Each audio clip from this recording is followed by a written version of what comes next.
City Cowboy by Greg Dragon. I am a weapon, nothing more and nothing less.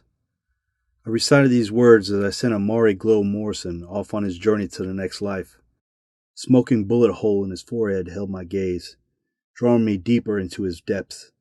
I struggled with the remainder of words, dishonoring his passing, too out of it to realize what I was doing. In the distance I can hear my name echoing, a small, gruff voice growling at me angrily. Jackson! Jackson, what's the matter with you? Jackie! Over and over it kept repeating until I blinked and stood up, holstering my weapon. I know he was your amigo, Jackie, but he made his choice, the voice offered softly. Glow was all right, I returned. Can you tell me why it had to be me? Every line in my record is a clean split. You even said so yourself. The directors now consider me a top clip. So what's the point if I'm still being made to bump off runners?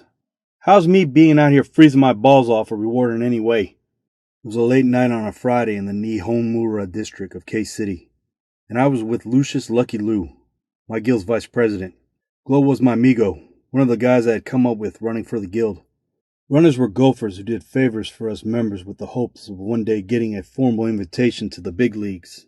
Jackie, I told your mother how close you were to Omari, and that you should do it. Figured you wouldn't like waking up to find him on a news feed hanging with his tongue cut out. You want to be sore about it? Be sore at me. But I warned you on this.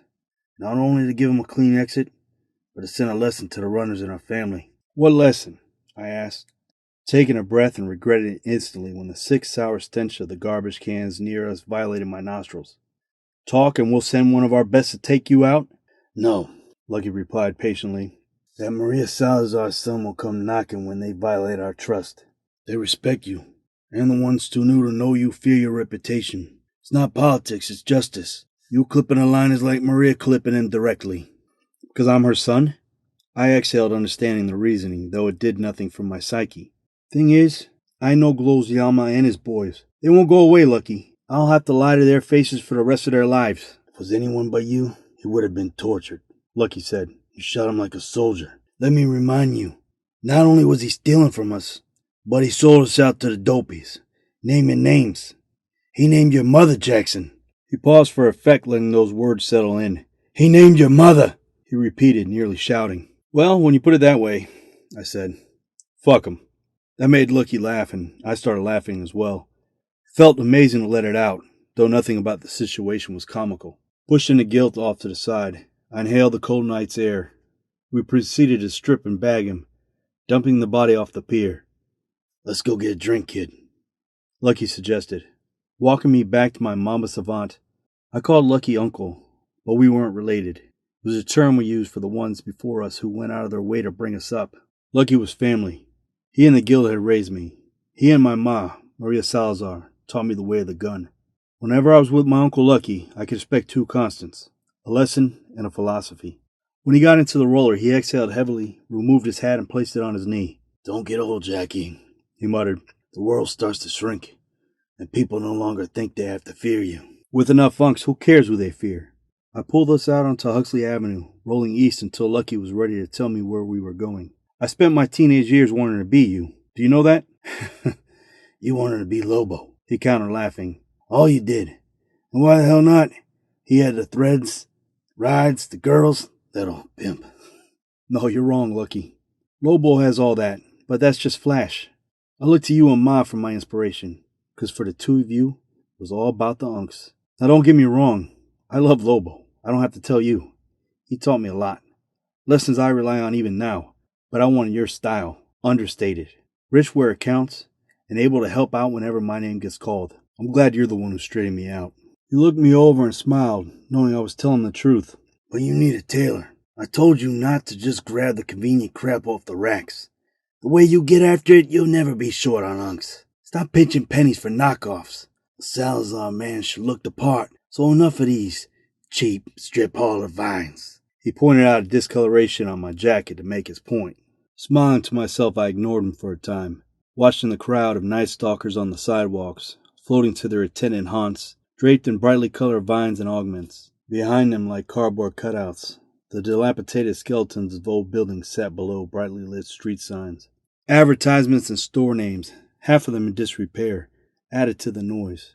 making rolling through the city a miserable affair. When I reached for the stereo to break the silence, Lucky exhaled heavily, letting me know he wanted to talk. Something was obviously on his mind. I turned it on anyway, and Blood on the Chrome Frets by Black Dante and the Nuclear Fallout family flooded the cockpit with violent chords. Every clipper loved that song. It could have been our anthem. The lyrics were realistic, the tune was catchy, and Black Dante's voice was ice cold. It inspired across generations, evidenced by Lucky not asking me to turn it off. Knowing something was on his mind, I turned it down enough for us to chat, but where I could still hear it, over the thrumming of the raindrops, shouts, and horns from the busy strip. Jackie, I have a confession. He began reaching over to lower the volume more. I let him do it, puzzling over what it was he would tell me, and whether or not it would add to my stress. There's a reason I came out with you tonight. I said it was to catch up, but I have a personal line to clip and needed backup. Does Ma know? I asked. She knows I intend to set this right, but she doesn't know I'm having you and Tabby help me. That's if you agree, kid. I wouldn't spring this on you unless I was desperate. Shaking my head, a cruel smile took my face. The bliss was in my blood, and I found it comical that the drive I expected to end in rest and recovery was now a transition to an off-the-books job. The clip wasn't contracted, which wasn't likely. He was asking me to help him murder a civilian. I hoped I was mistaken, so I decided to ask. Is an outsider you're asking me to clip, Lucky? Not you, me, he clarified quickly. I need you to watch my 6. All right, I shrugged, satisfied with that answer. Who and when? An old clipper I ran with back in the high times when it was little more than me, Lobo, and your mother, getting into all kinds of hell. I knew him as Gage back then, Gage Ramen, but he changed his name to No Resistor later, when he started to get a rep. No Resistor's an icy nickname, I said. Can I have him when we clip him? Lucky stifled a laugh. I don't think you would want it if you knew the history of this glitch. I know this comes out of nowhere, but I heard from Tabby last night that he had moved back here to K-City. When I brought you to the Omari job, I wanted to ask then, but things got moving fast and, look, if it were up to me, I would choose another night when we weren't already on guild business. Geez, I exhaled. He must have really pissed you off to have Tabitha Winters tracking him. Hasn't been cheap, let me tell you, he complained. Well, I said, the night is still young, and there's a drink with my name somewhere waiting, and something silky for me to proposition as well.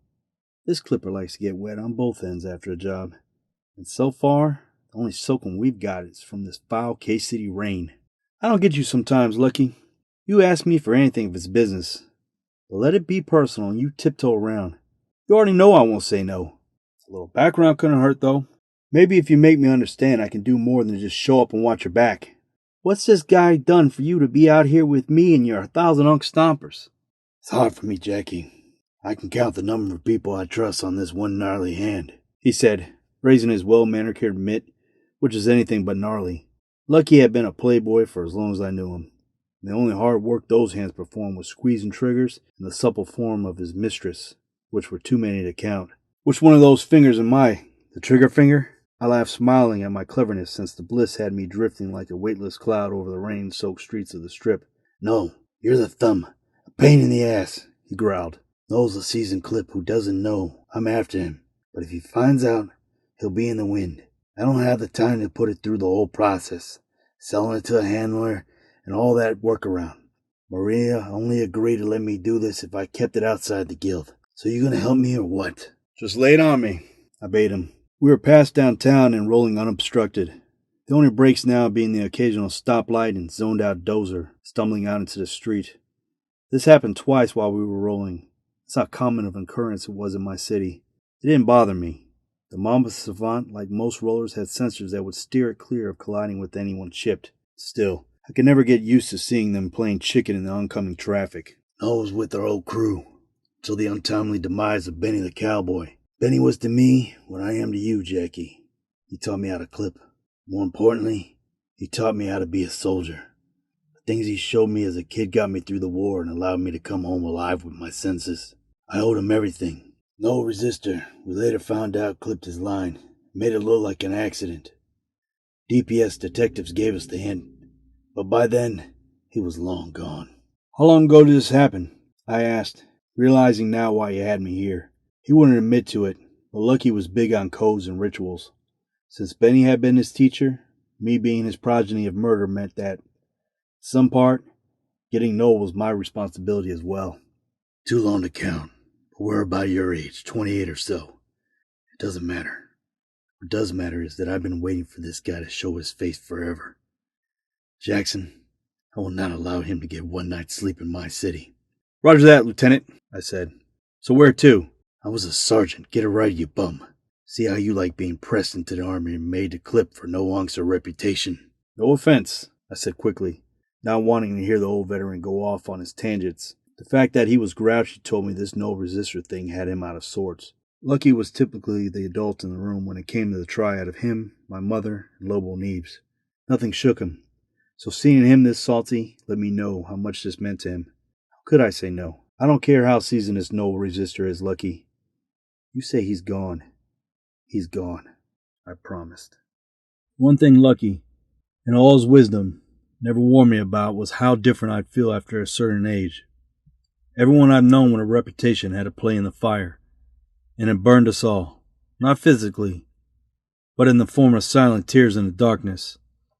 In this life, we were all insane in some way, and to me, Lucky was the best example of what I could hope to become on the far side of success. I didn't see my world as flawed or a mistake. Post-apocalyptic is the term I often saw used to describe us, but isn't that subjective? Hasn't there been a form of apocalypse during every generation's existence? We've been post-apocalyptic from the moment the first glitch drew in breath.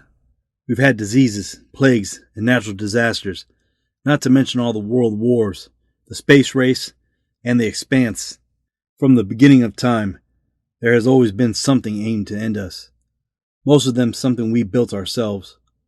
Every day when I looked outside my window, I saw a broken atmosphere and pollution reflected in the mustard-colored fog. I saw our ingenuity in the purifiers, allowing us to live despite the environment.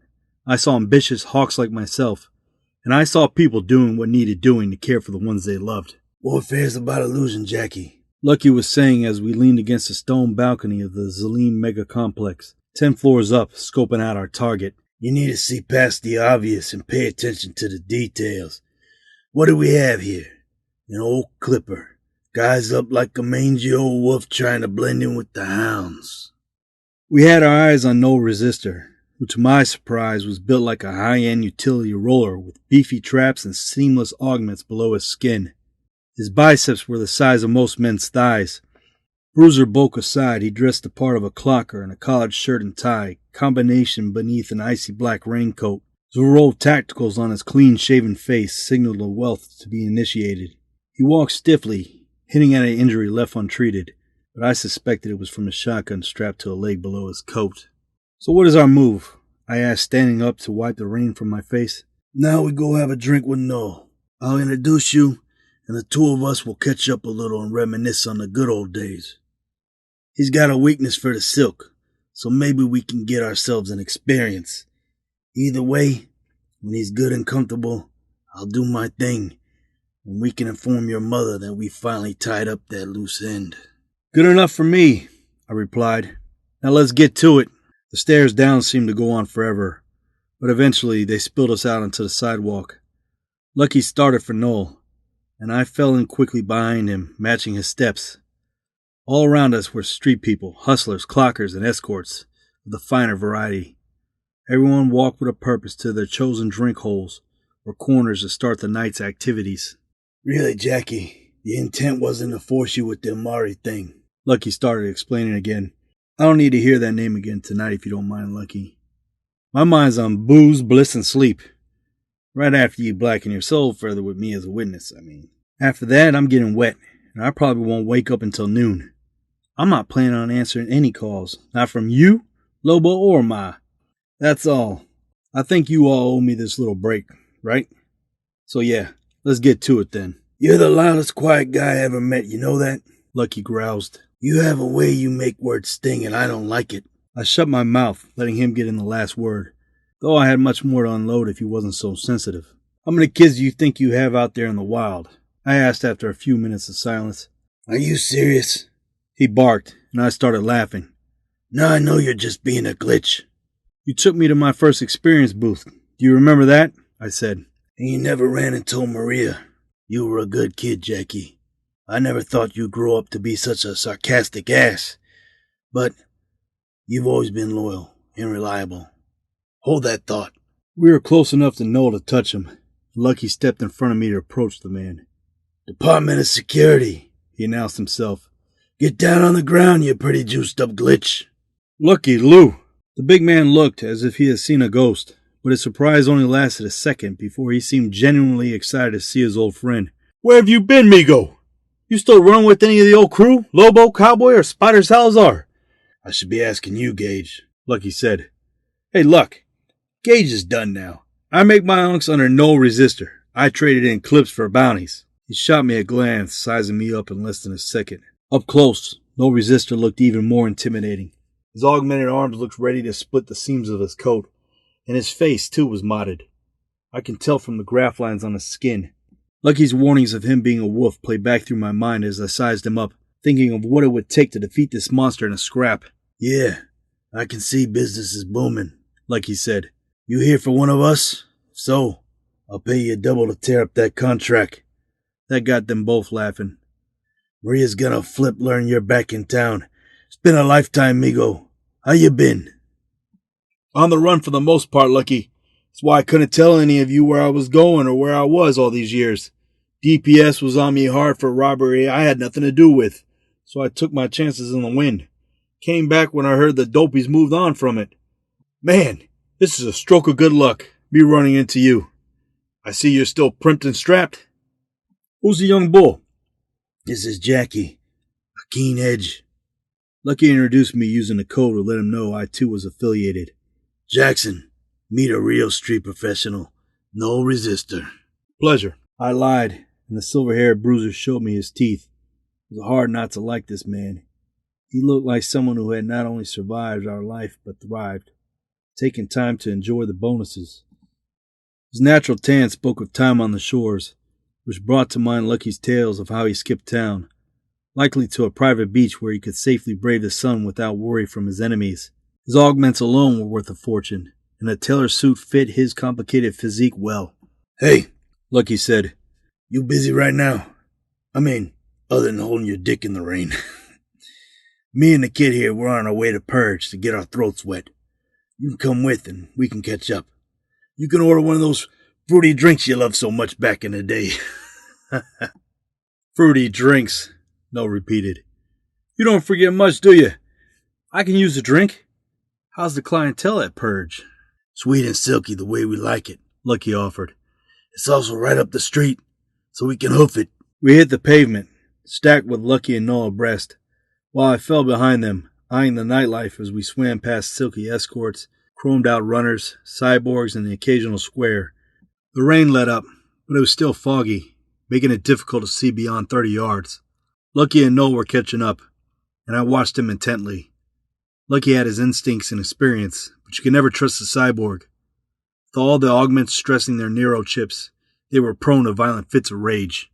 Noel had said he was a bounty hunter, which meant he had some detective skills. Being a clipper before that had made him proficient in the art of butchery, a deadly combination, and if he sniffed out my uncle, lead him into a trap. It would have been up to me to put him down before it was too late. The bliss had me laser focused on the back of his skull, imagining the things I could do to him once Lucky put me in play. This wasn't how I always thought. It was a necessary part of prepping myself to act in an uncertain situation like this. There was a time during our walk and talk when I relaxed and allowed regular me to see them not as my uncle and his mark, but as two clippers in their prime. Seeing Noel and Lucky together, laughing and having a good time, dripping like mega complex moguls, made me see them as giants in this instance.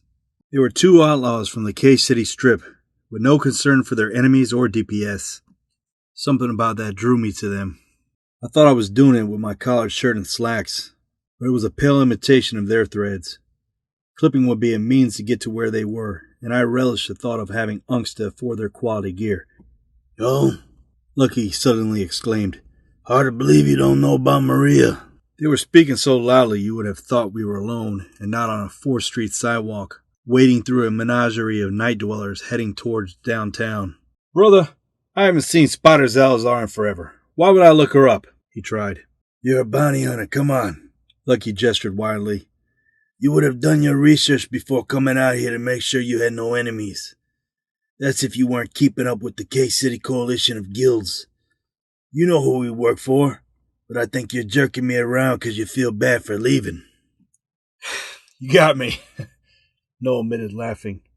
Oh, you mean like calling me Gage when you knew my name was No Amigo? You think I went off somewhere and got stupid?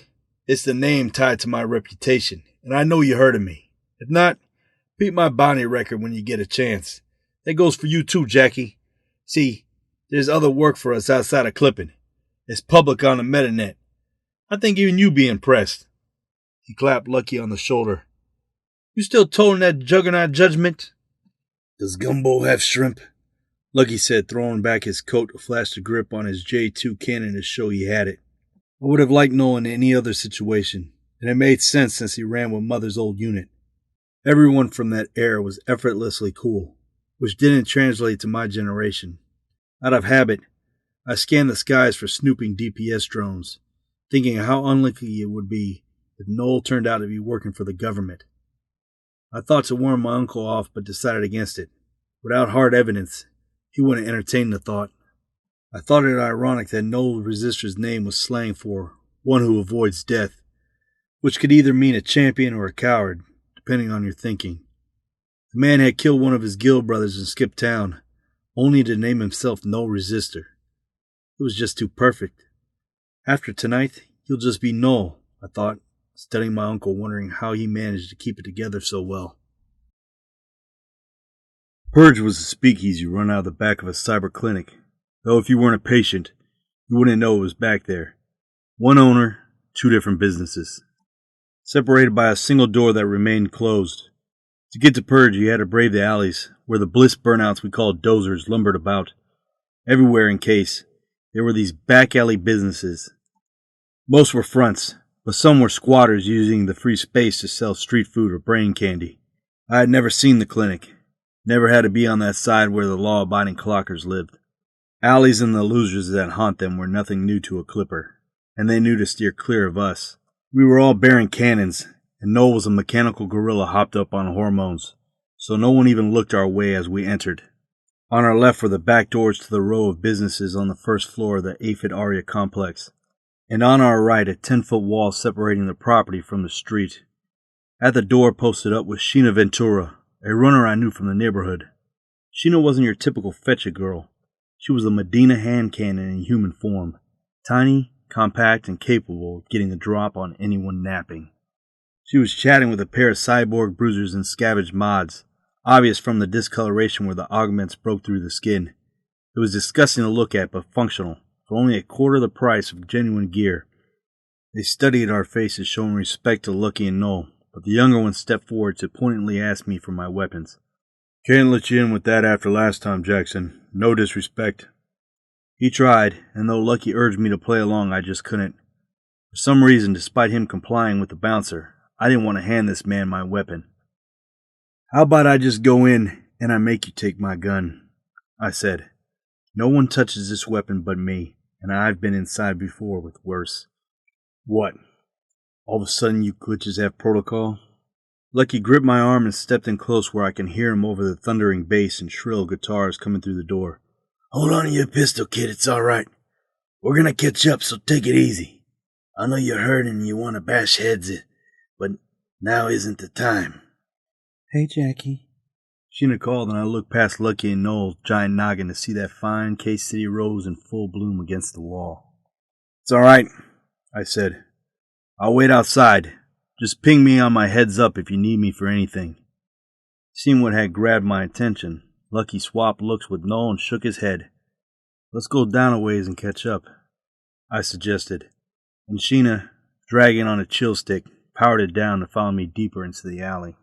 I don't know what it is about birds from the strip, but Sheena was the prototype and the perfect distraction. Lucky could drown his memories in drinks, and I intend to drown mine in Sheena, who seemed up for it.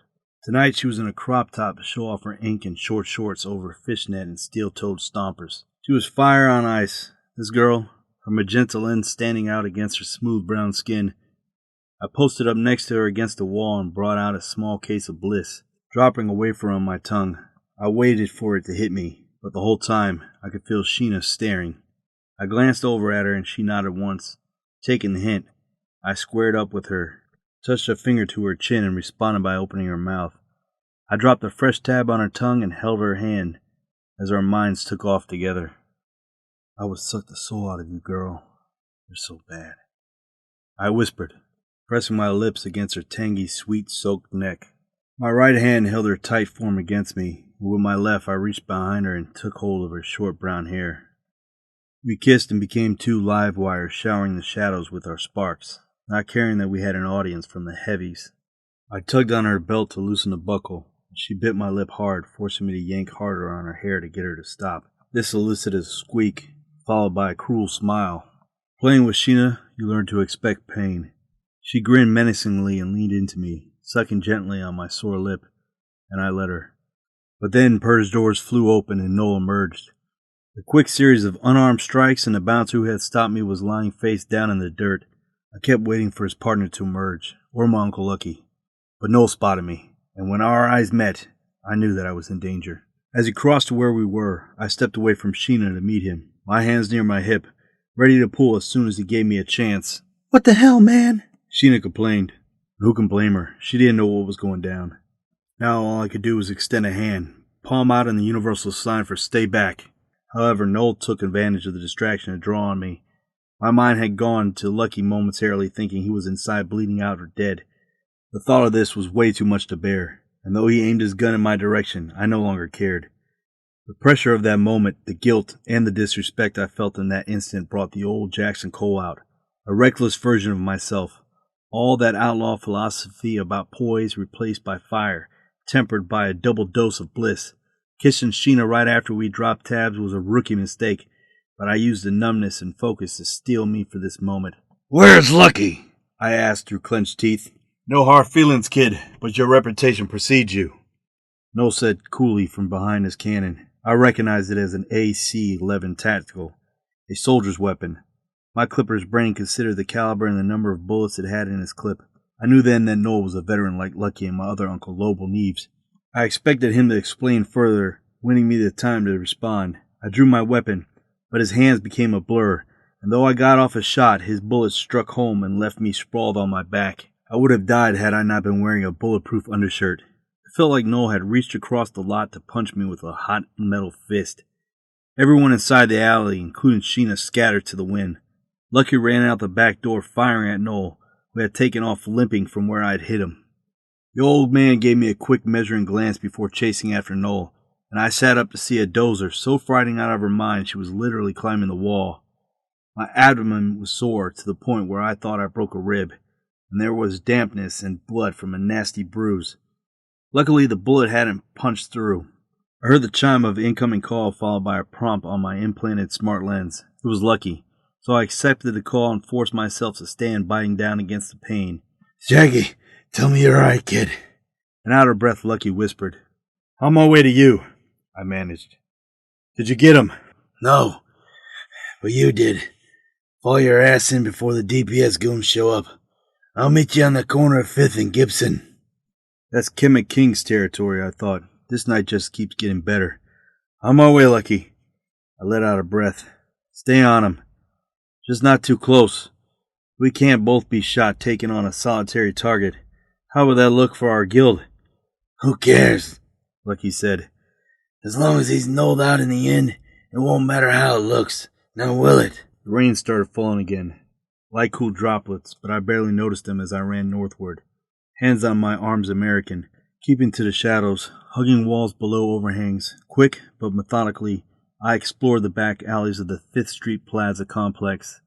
My head on a swivel, glancing every which way, reacting to any and everything. I caught up to Lucky with no incident and no sign of Noel, outside the panicked residents escaping the violence. "What happened back there?" I asked, riding my bliss high to help shut out the pain. "Let's just say his clipper instincts are still intact. He knew the whole time we had come here to kill him. We got drinks, and he let me know he was on to me. He said, 'Let's take it out into the alley.' And I agreed, but then he takes a swing at the big bastard who escorted us in. The struggle it took to get past all those stampeding cattle to get outside was intense. How bad is that injury? Not bad enough for me to worry about it right now, Lucky. Let's find him, I said. Though deep down, I was disappointed in my uncle. He wasn't telling me everything. I believed that he had confronted Noel. He slipped his grasp to beat an escape. Noel said he knew of my reputation, which meant he knew of my mother, the guild we were a part of, and the hornet's nest coming for him if he was to clip Lucky inside Purge. He lured us out, and now we were exposed, forced to find him in enemy territory. The third floor of the Ayatollah Terrace exploded, showering us with bricks and broken glass from above. Lucky and I took cover behind the rusted chassis of a roller, weapons drawn, face near the metal, me looking one way for Noel to come out and him covering the other. Flames cooked the atmosphere, threatening to get me coughing, but I kept it together, breathing into my coat's lapel. Dozers and lowlifes sprinted to escape the alleyway. I heard the sirens in the distance, warnings of DPS incoming to investigate the disturbance. I knew what was happening. This was Noel's doing. The fire, the panic, and the DPS were all part of him setting a trap to pin us down. My eyes explored all the rooftops, settling on a building across from where the explosion occurred. 2 floors, 1 window, and a flat rooftop upon which sat a billboard advertising the popular workout pill, Iflex. Time is precious, it read. Why spend hours inside a gym? Iflex. Hollywood's best kept secret. Reclaim your time while looking your best. A large cutout of the pill's container wiggling temptingly on the right side of the board. The fog and luminous of the neon made it difficult to see if Noel was up there, but I could feel him, waiting for Lucky or me to expose ourselves. I didn't need to see or hear him. Instincts placed him there, waiting. To confirm my suspicions, I held a finger to the right side of my temple, triggering the sensor below my dermis to bring up my heads-up display. With the practiced effort of exploring the menus on the interface, I switched visuals to infrared, transforming my dark, smoky reality into bright neon greens and reds. I patted Lucky's knees twice to get his attention and pointed up at the billboard. Cover me, and I'll cross, I said, and he confirmed, creeping forward on his hands and knees to gain the driver's side door. There he could aim up at the billboard while remaining hidden behind the chassis. When he started shooting, I slipped out the back and crossed the wet road to below where Noel hunkered, confirming my suspicions when I heard him firing back in Lucky's direction. While that was going on, I climbed atop a pair of trash cans to access a high window sill, which I used to hoist myself up before turning to jump and catch the roof to shimmy around to the edge.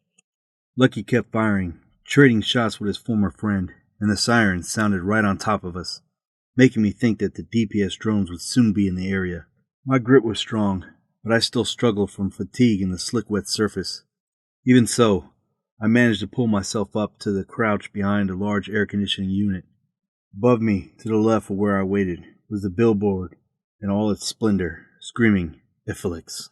It's now or never, I thought to myself, moving on tiptoes, gun at the ready, as I looked past the air conditioner to see what constituted Noel's sniper's nest and found nothing there. 1 minute he had Lucky suppressed with his AC-11 tactical, and the next nothing, as if he had never been there. Racing back to the far side of the building opposite our alley, I caught his hulking silhouette limping down Gibson towards a waiting roller. I recognized his ride immediately. It was a silver Tapian Maestro, the luxury upgrade to my humble but expensive Mamba Savant. A clipper's life is his roller, was another line of wisdom we got taught in my guild.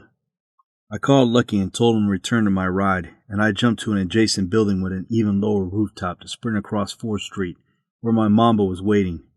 I had seen Noel's plates, and that, combined with the rarity of his roller, would make it easy for the system to track him.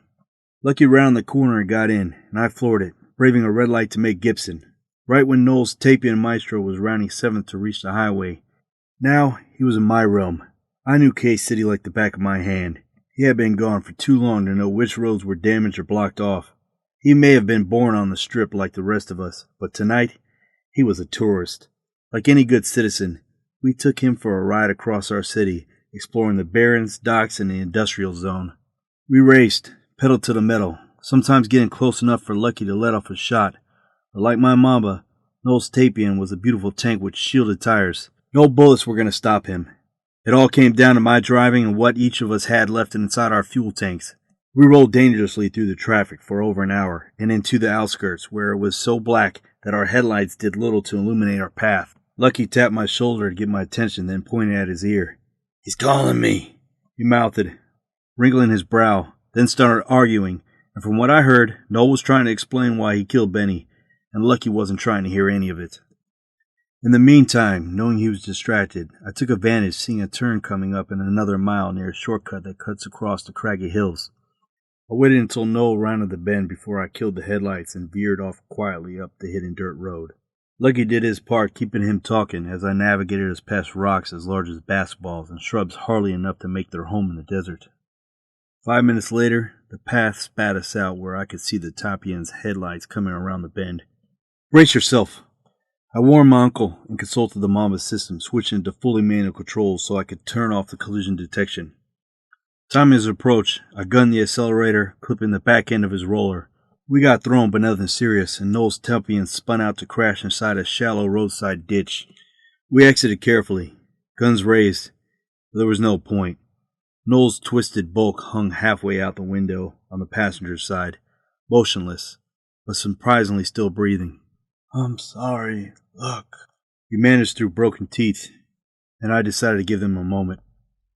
The night sky was especially clear, and I braved the atmosphere to inhale deeply, closing my eyes to bring myself down, returning to a calmer version of myself. I knew it was over when I heard the solitary report from Lucky's J2 cannon. The old resistor was gone, and Benny the Cowboy was avenged. Lucky, Lobo, and my mom were the last 3 survivors of the original crew. I didn't know how to feel about that, and how Lucky was taken beneath the surface. I had heard their banter all night, saw their camaraderie, and listened to their stories. At one point in their lives, 2 of them were brothers, and despite Noel killing Benny for the seat, I felt Lucky still saw him that way. We rolled down Huxley silently, taking in the sights of the K-City Strip, me with my bruised stomach and Lucky with his wounded pride. I knew how things went down bothered him, and he probably thought he lost a step. Not that I agreed with that assessment, but I thought it ridiculous how he let his pride nearly get him killed. I was surprised my mother had approved it, and though I would never question him, I did wonder. Lucky was one of the best to ever do it, but that was before a stint in prison, a promotion to director, and the comforts of success kept him off the trigger for well over a decade before tonight. A lion's heart will always be a lion's heart, but we're only mortal, and Lucky had forgotten this. He had come face to face with his mortality, and was not taking it well. It brought to mind our conversation earlier when he advised me not to get old, and it wasn't the first time he said it. Now I understood what he meant was for me to embrace ambition and not become just another old clipper. Silence was the way now that the deed had been done. I set the Mamba to auto drive. Destination, Terracita's, our guild's headquarters, and a bar for the occasional outsider who couldn't know what it was to stay clear. A few shots of liquor and everything tonight would become just another bad file in a crowded folder inside my brain. The night was still young, and there was a good chance Sheena would be up for a visit. Leaning over to reach the stereo, I switched it on and an unknown band was screaming savagery over grimy synthetic axes. The drummer was so deep in the pocket I felt him inside me beating my soul relentlessly. We were near the coast, dragging a tight curve, and across the expanse of the ocean I could see the brilliance of the spires above K-City. No one signs up to be born in the gutter, and no one forces a gun into our hands. We chose this life, but it didn't mean we didn't feel pain, regret, and guilt. I thought of Noel and how much I admire him, and I thought of Omari's beautiful family, who would soon learn his terrible fate. My mind was a vortex, but on the bright side, we were rolling peacefully down an uneventful road. As I turned and looked at this man I loved, who I felt privileged to have as my mentor, I saw him as an old warrior too long removed from the arena.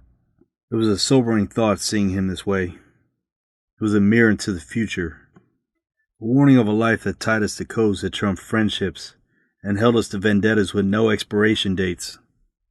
"You did good work tonight, Jackson," Lucky said, though I could barely hear him above the music. "Thanks," I said.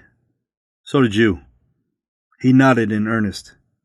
I knew it still ate at him, so I gripped his shoulder, squeezed at it affectionately, and did the same with his hard, sinewy neck. "It's like you told me so many times in the past. It's never as neat as we want it. Either way, it's done. But I gotta admit, That great big old bastard no resistor, he really earned that name. This was City Cowboy by Greg Dragon.